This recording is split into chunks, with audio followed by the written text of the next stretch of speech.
Welcome everybody, I'm Santiago Kneeland and this is The Divine Within, the invisible connection with God.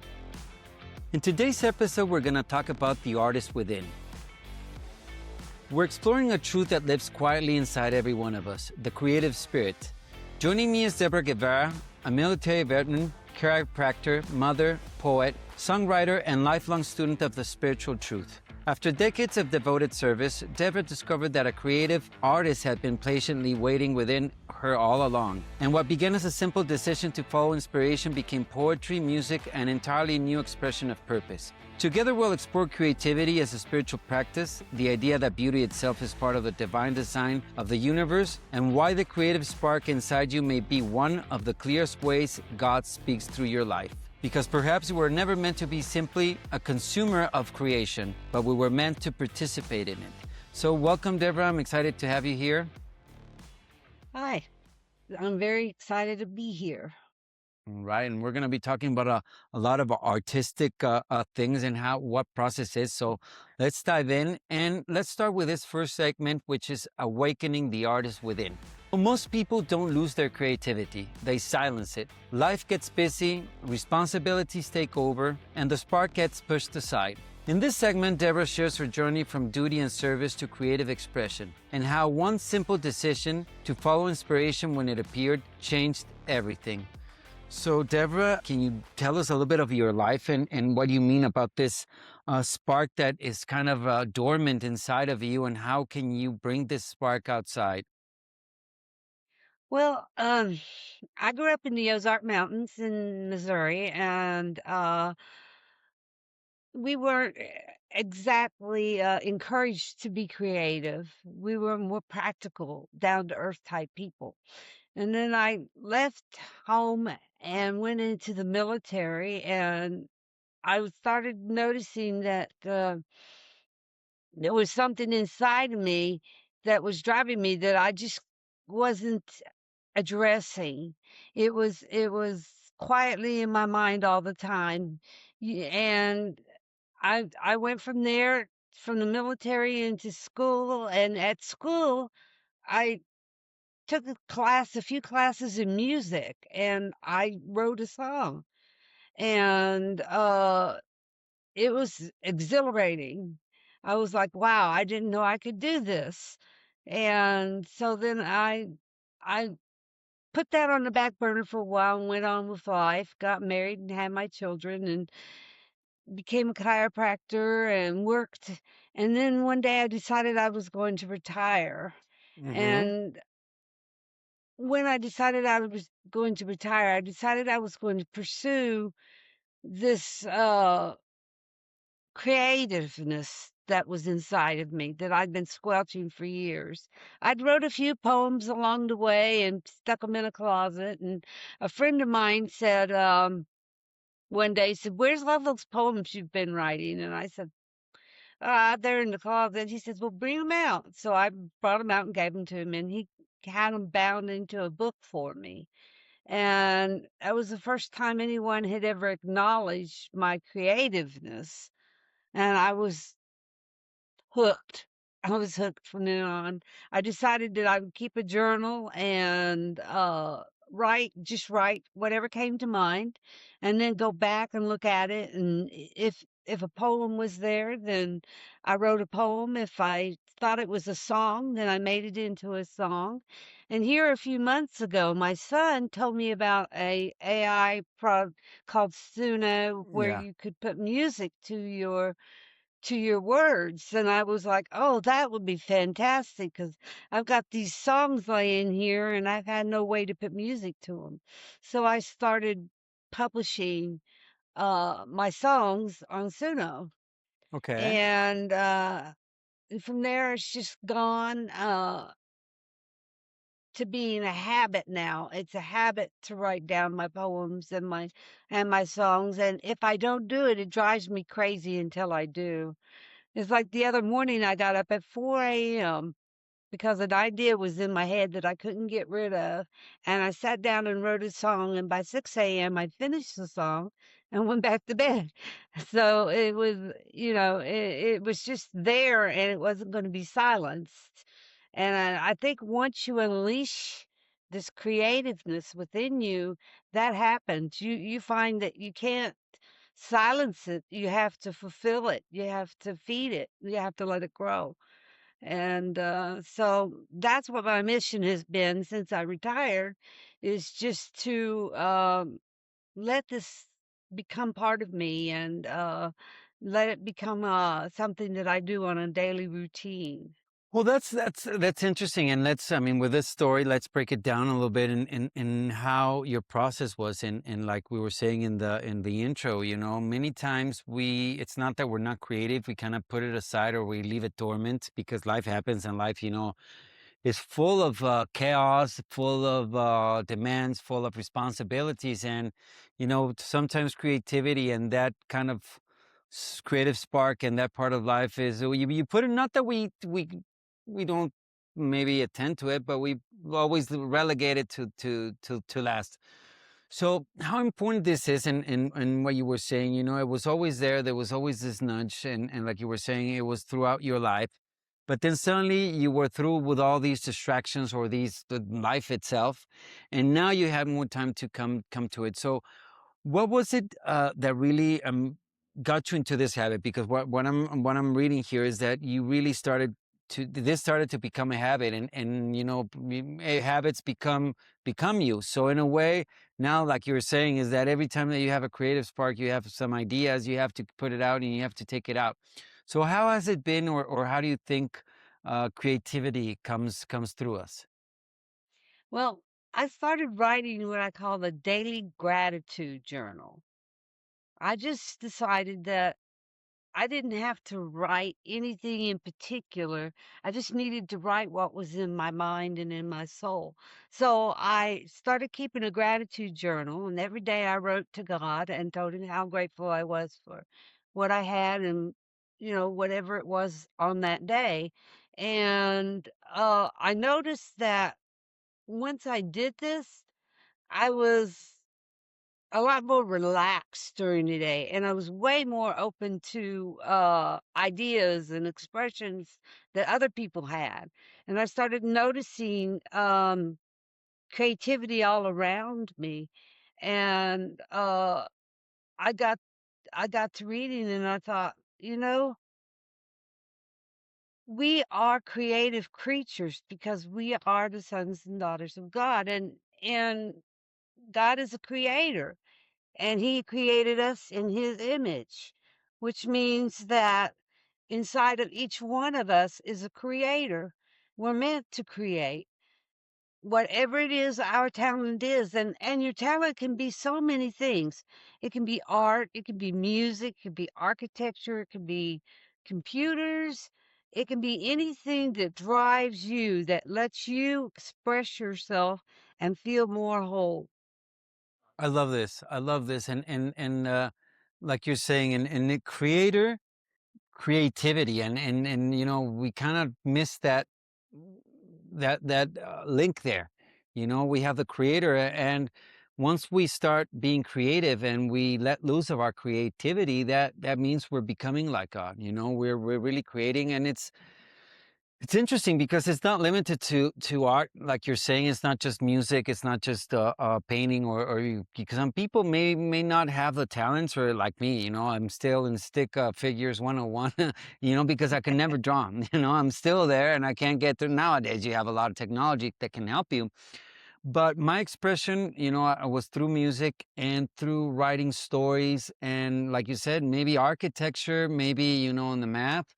You know, there's people that create, you know, I'm thinking of Alan Turing, you know, he created modern computers, you know, and Right, that was something really creative. And that, you know, because they were fighting a war, and how that, you know, saved them, helped them, and in a way sparked the creation of all our modern world, you know.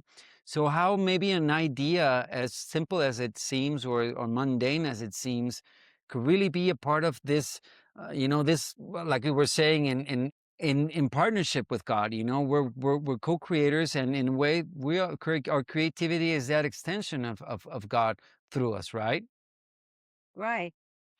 Yeah. I recently volunteered for the Center of Unity, and I got and asked to co-chair a website for children.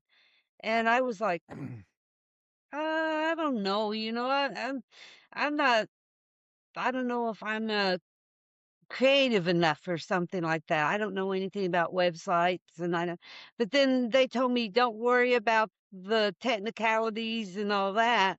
Just help us build the product. So I said, okay, well, I can write some songs.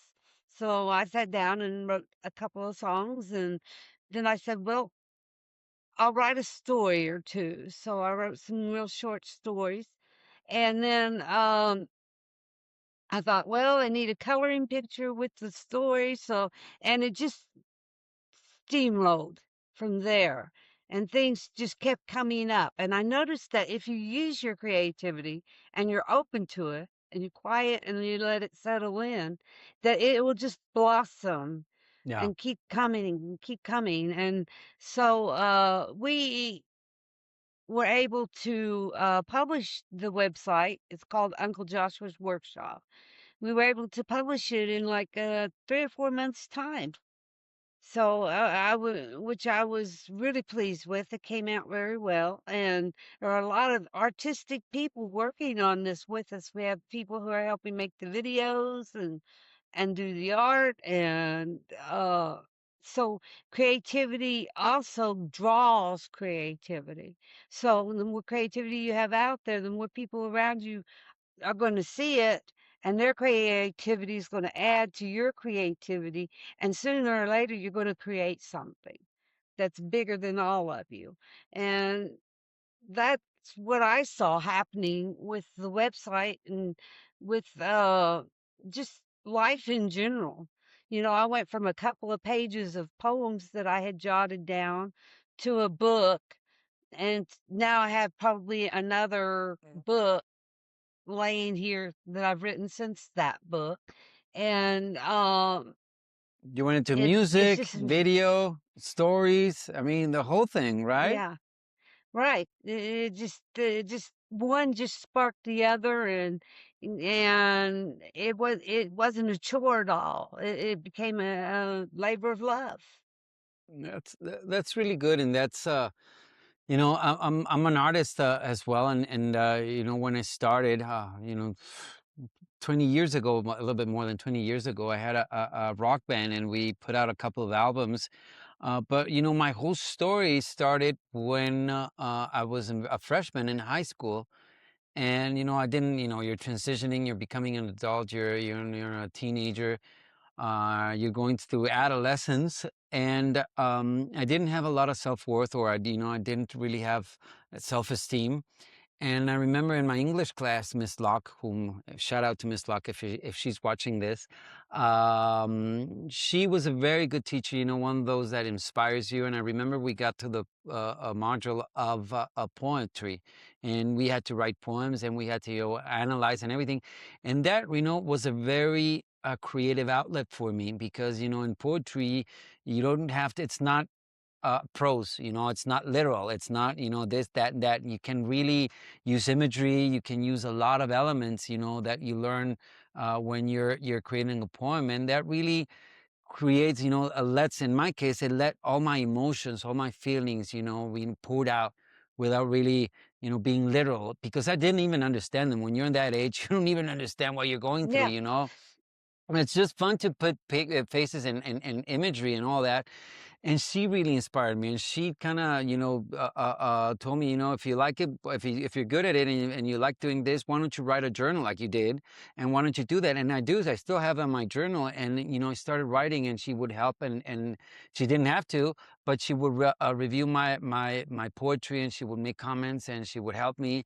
And that started me in this trajectory, which eventually led to me playing an instrument, and then later composing, and then being in a band, and together coming up with masterpieces which are out there in the world, and whom anybody that goes to Spotify or anywhere is there, and it's interesting that, just to finish the story, but one thing that I really was amazed is that, you make that music, you make these creations for you, and it's, you're thinking this, you're feeling this, but you start, and it was the dawn of MySpace, and all this social media, and suddenly you start getting the kids back then giving you their feedback and telling you what this meant for them, and what what this song tells them about, and how they moved them. So, and it wasn't really nothing that you thought about.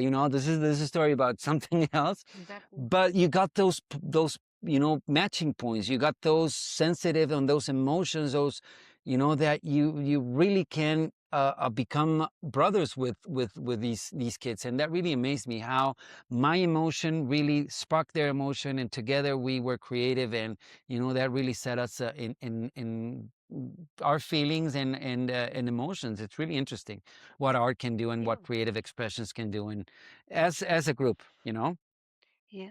It brings out an authenticity in the person because they're laying it all out there for you. If it isn't the story, it's the emotion. I know I tap into my emotions a lot. A lot of what I write is based on my emotions and my real deep inner feelings that you don't just talk to people about. Yeah, But yeah, when you write it in poetry or you write it in a song, you don't think about it. You're just being creative. And when someone comes to you and says, "That song really moved me," or "That poem really moved me," it's kind of like a shock, but yeah. then it's a good kind of shock, and there's a connection, and now you've both been authentic, and now you're meeting each other in an authentic kind of way. So, creativity expands all our knowledge of each other and helps us become closer as humans, I think. Definitely, definitely. It kind of takes all the noise out of things, about the mundane, and it goes into the core of emotions, of feelings, and how that really can bridge, like you're saying, and create we become brothers and sisters. It's really interesting, and how when you share that emotion, and being in a concert, and you in a performance when everybody's just in tune with everything, and you feel that reaction with the artist. I mean, that is purely magical. I like, a band I like, Faithless, that says, God is a DJ, and this is my church. So it's really Mhm. a great feeling when you feel that harmony. And it is, church in the end is not a building. A church is a congregation. So whatever it may be, as long as you're congregating, and you're uplifting, and you're looking for truth, beauty, and goodness, I think that's creative as it is. And as you said, it's harmony, and it's about harmony. It's about everyone flowing together in a way that helps everyone else. Yeah, You create a harmony, it lets the world become peaceful and harmonic. yeah, And the more you create, the more harmony, the more peace, and I believe that the way we're going to connect as a world is through things like music and art and yeah. um, stories and whatever your creative outlet is. I believe that's what's going to connect us as a people and drive us forward. Definitely, definitely. I think that's a common ground that takes out religion, takes out language, cultural barriers. I mean, it makes it really in the essence of that raw emotion and feeling. So yeah, I totally agree with you, Deborah. So we're going to be closing off this segment, which is just the introduction in who we are as an artist. Then let's talk about what the universe does about art. So stick around, and we're gonna talk about this. On the Divine Within podcast, we'll share real conversations to help you find a personal connection with God. My goal is to support your faith, growth, and journey toward discovering the divine within yourself. Join us to deepen your faith and spiritual journey.